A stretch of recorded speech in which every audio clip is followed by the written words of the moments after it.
Assalamualaikum warahmatullahi wabarakatuh.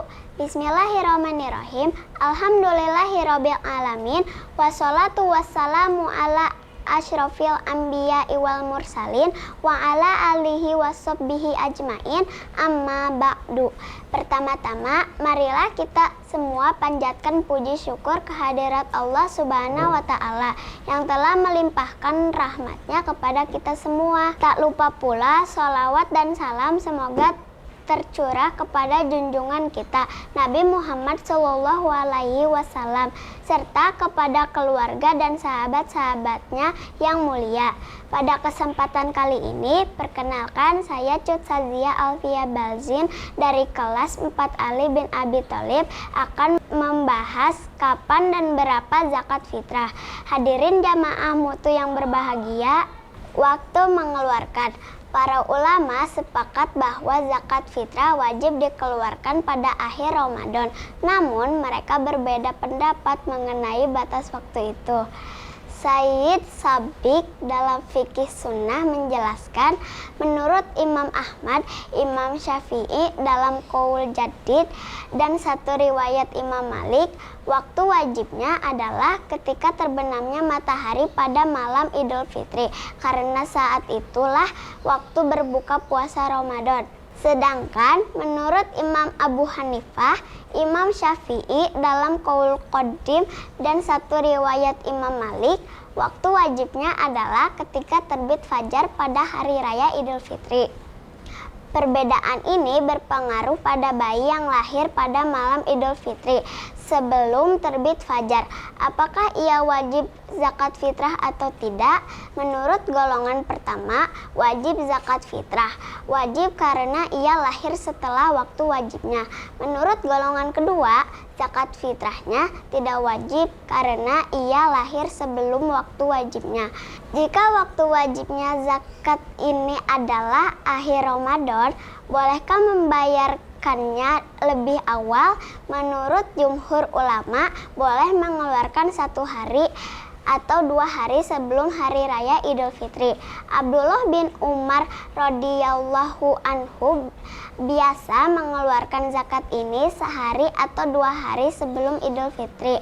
Menurut mazhab Syafi'i, boleh mengeluarkan zakat fitrah sejak awal Ramadan. Sedangkan menurut mazhab Hanafi, boleh mengeluarkannya sebelum bulan Ramadan.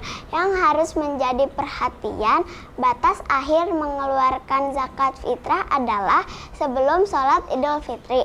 Jika mengeluarkannya setelah sholat Id, ia menjadi sedekah biasa. Man addaha qabla sholati fahiya zakatun makbulatun wa man addaha ba'da sholati fahiya shadaqatun minas shadaqati. Barang siapa yang menunaikan zakat fitrih sebelum sholat Id, maka zakatnya diterima. Dan barang siapa yang menunaikannya setelah sholat, maka itu hanya dianggap sebagai sedekah di antara berbagai sedekah. Hadis riwayat Abu Daud dan Ibnu Majah. Seperti tercantum pada hadis tadi, besarnya zakat fitrah adalah 1 sok gandum atau 1 sok kurma atau 1 sok makanan pokok lainnya. Sayyid Sabiq menjelaskan dalam Fikih Sunnah, 1 sok sama dengan 4 mud, yakni sekitar 3,33 liter. Jika ditimbang, 1 sok setara dengan sekitar 2,7 kg. Majelis Ulama Indonesia menganjurkan untuk menggenapkannya menjadi 3 kg sehingga lebih aman. Yang paling berat adalah menurut Imam Abu Hanifah, yaitu 1 sok setara dengan 3,8 kg. Sedangkan yang paling ringan adalah menurut mazhab Hambali, yaitu 1 sok setara dengan 2,176 kg atau dibulatkan menjadi 2,2 kg. Karenanya banyak ulama di Indonesia yang berpendapat pertengahan keduanya yakni 2,5 kg.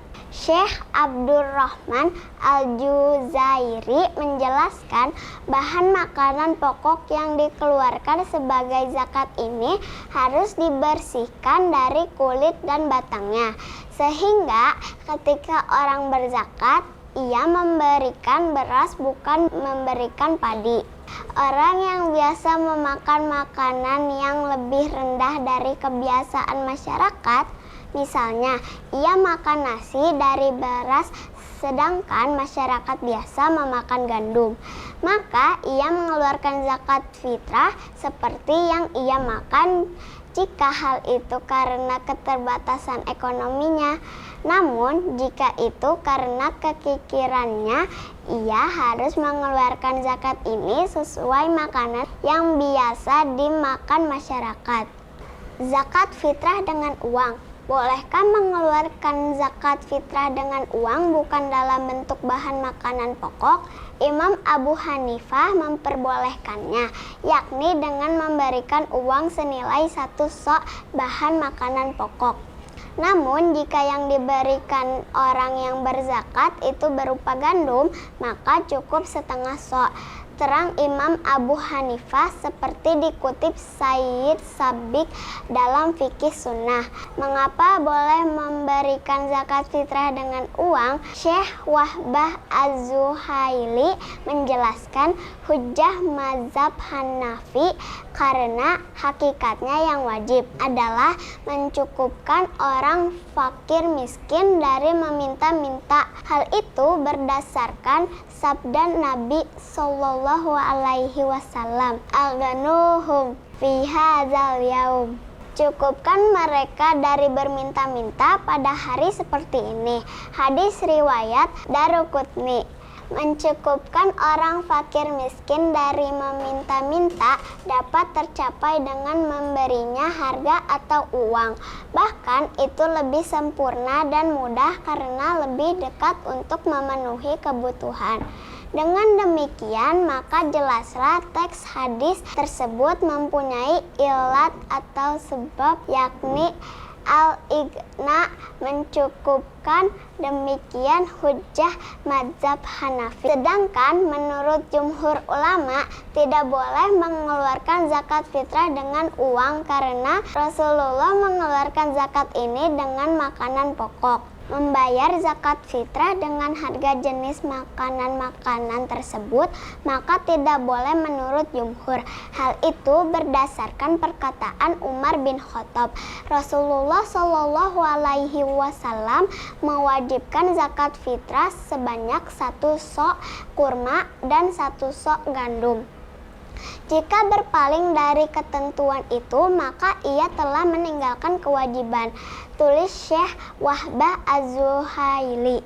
Jadi, tidak boleh membayar zakat ini dengan uang secara mutlak. Sebab di zaman Rasulullah juga sudah ada uang. Tetapi beliau dan para sahabat tidak memberikan uang sebagai zakat fitrah.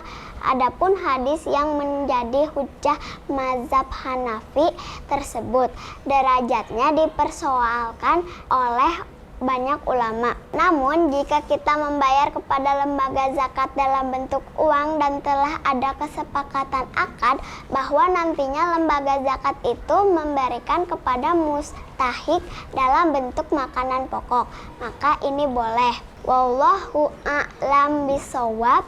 Sekian yang dapat saya sampaikan. Mohon maaf apabila ada kesalahan. Wabillahi taufik wal hidayah. Wassalamualaikum warahmatullahi wabarakatuh.